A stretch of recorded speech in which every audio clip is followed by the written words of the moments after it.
Imagine you are a taxpayer in Malaysia. Every month, a portion of your hard-earned ringgit goes into a massive pot.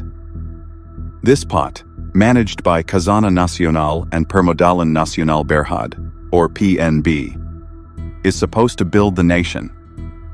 It's supposed to fund the next big breakthrough, the next unicorn, the next source of pride for the country. Now, imagine finding out that 47 million ringgit of that pot was handed over to a couple who sold headscarves and luxury vibes. In late 2024, Malaysia woke up to a nightmare. A national darling, FashionValet, hadn't just failed, it had imploded. But as the layers were peeled back, it became clear that this wasn't just a business that ran out of luck. It was a story of systemic failure, elite disconnect, and a fire sale that smelled like a cover-up. In this documentary, we are going beyond the Instagram filters. We are looking at the 43.9 million ringgit hole in the public pocket, the 8 million ringgit ghost transfers, and the trial that is currently shaking the foundations of the Malaysian corporate world in 2026. If you think you know this story, you've only seen the curated version. To understand the anger, we have to go back to 2010. FashionValet was the dream. Vivi Yusof and Fadzarudin Shah Anwar were the it couple. They were young, Western-educated, and incredibly savvy at social media. They promised to revolutionize Southeast Asian e-commerce. By 2018, they had become too big to fail. This is where the first major mistake happened. Khazanah and PNB poured in a combined 47 million ringgit. Most people think the government invested because FashionValet was profitable. The truth? Between 2012 and 2017, the company was consistently reporting losses. They were bleeding cash, while Vivi was becoming a household name. Why did the government invest? Because they were desperate for a Bumi Putera success story. They didn't invest in a business model. They invested in an influencer.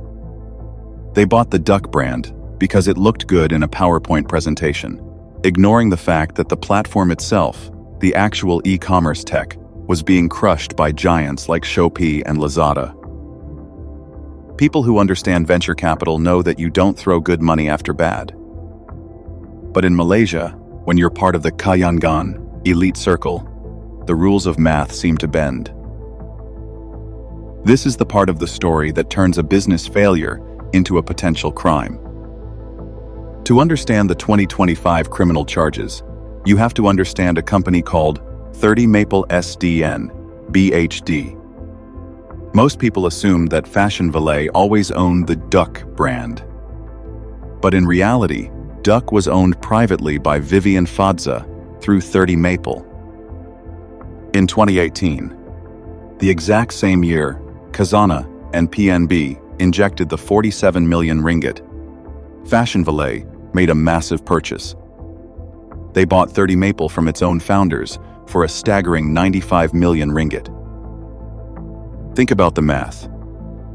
The government puts in 47 million ringgit to grow the platform, and almost immediately, the company uses its capital to buy a private brand from the founders for nearly 100 million ringgit. But it gets grimmer. Before the sale, 30 Maple had been paying out massive dividends to the couple. Reportedly, over 14 million ringgit in just 2 years. They cashed out the profits privately, then sold the shell of the brand to the taxpayer-funded company at a massive markup. This is self-dealing at its most brazen. While the public thought their money was building a tech giant, it was actually being used as an exit strategy for the founders' personal assets. While the company's cumulative losses were climbing toward 127 million ringgit, the founders' public lives were a parade of luxury. First-class flights, designer wardrobes, and a reality TV show. This created a psychological tension in the Malaysian public. We were told to support local and be proud. But the founders were living a life that 99% of Malaysians couldn't even dream of, all while their company was technically insolvent. If an entrepreneur spends more time on their personal brand than their P&L statement, they aren't an entrepreneur anymore. They are a celebrity. And when the celebrity is funded by the taxpayer, every Hermes bag becomes a political statement. FashionValet eventually did the unthinkable. They shut down the very platform that was supposed to help local vendors. They pivoted to focus only on their own brands, Duck and Lilith. The mission was dead. The government's 47 million ringgit was now essentially funding a scarf company, not an e-commerce ecosystem. In late 2023, the quietest and most scandalous transaction in Malaysian corporate history took place. Khazanah and PNB sold their 47 million ringgit stake for a mere 3.1 million ringgit. Let that sink in. They took a 93% loss. They sold it to NXBT Partners, a firm led by Afzal Abdul Rahim. When the Ministry of Finance finally admitted this in a parliamentary written reply in October 2024, the nation exploded. This wasn't a market exit. This was a get out before the lights come on exit. Khazanah claimed this was standard risk. But for the Malaysian people, it felt like a bailout for the buyers and a betrayal for the taxpayers. Why wasn't there a public tender? Why was the loss so steep? The questions were so loud that the MACC, the Malaysian Anti-Corruption Commission, had no choice but to step in. November 2024. The MACC launched Favish. This was the moment the vibe died. MACC officers didn't just visit the office. They raided the founder's luxury residence. The images that leaked were a stark contrast to the entrepreneur narrative. They seized 11 luxury handbags, some worth more than a Malaysian's annual salary, a 200,000 ringgit watch, financial documents showing the movement of millions. But the most damning discovery was the 8 million ringgit ghost transfer. Investigators found that even after the 30 Maple buyout, another 8 million ringgit was allegedly funneled from FashionValet into the founder's private accounts without proper board oversight. This moved the needle from bad business to criminal breach of trust, or CBT. We have to ask, where were the adults in the room? Khazanah and PNB are staffed by the best and brightest from Oxford and Harvard. How did they miss a 95 million ringgit self-dealing transaction? Internal audits leaked in 2025 revealed a shocking lack of oversight. Khazanah reportedly allowed the founders to maintain majority control and veto power over board decisions. They ignored the red flags of 30 Maple's valuation because they were blinded by the Bumi Pu Te Ra hero narrative. The scandal isn't just that FashionValet failed. Startups fail every day. The scandal is the lack of accountability. In a normal startup, if you lose 90% of a VC's money, you are blacklisted. In Malaysia, you are given a graceful exit. This case exposed the club culture of the Malaysian elite. A culture where who you know is the only due diligence that matters. In January 2025, the couple stood in the dock. The Queen of Scarves was no longer under studio lights. She was under the harsh fluorescent bulbs of the Malaysian court system. They pleaded not guilty, of course. Their defense team argued that the 8 million ringgit was intercompany loans and reimbursements. But the prosecution's case was simpler. They used the company as a personal piggy bank while the taxpayer picked up the tab for the losses. As we move through the trial in 2026, the evidence has become increasingly grimy. We've seen internal emails showing that board members were allegedly kept in the dark about the company's true burn rate.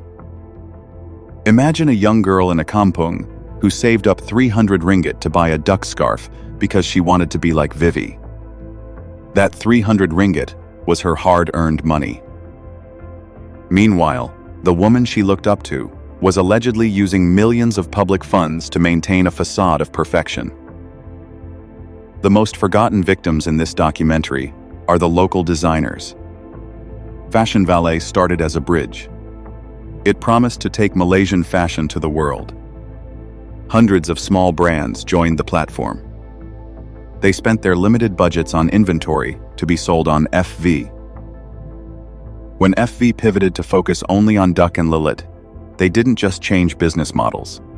They abandoned their community. Vendors were left with unpaid invoices and unsold stock. While the founders were resigning with heavy hearts, these small business owners were facing bankruptcy. This is the part that hits the heart. The Support Local slogan was a weapon used against the very people it was supposed to protect. It was a marketing gimmick to secure government funding, and once that funding was secured, the locals were no longer needed. Regardless of what happens in the courtroom in 2026, the brand Vivi Yusof is dead. The duck has become a symbol of greed and elite overreach. Even today, Duck and Lilith continue to operate under NXBT partners, but the magic is gone. The scarves feel heavier. The branding feels hollow. You can't sell aspiration when your customers know they've already paid for your lifestyle through their taxes. This scandal changed Malaysia. It forced a national conversation about how GLCs spend our money. It led to the Anwar audit, a sweeping investigation into every Khazanah investment over the last decade. FashionValet was the sacrifice that had to happen to show Malaysia that the party is over. The 43.9 million ringgit is gone. It will never be recovered. But the legacy of the FashionValet scandal is more valuable than the money. It is a reminder that in the age of social media, authenticity cannot be bought with investment funds. It is a reminder that Kayangan status doesn't make you immune to the laws of economics or the laws of the land. The trial of Vivi and Fadza continues. The boxes of seized handbags sit in an MACC evidence room. And the Malaysian people are still waiting for a success story that doesn't end in a police report.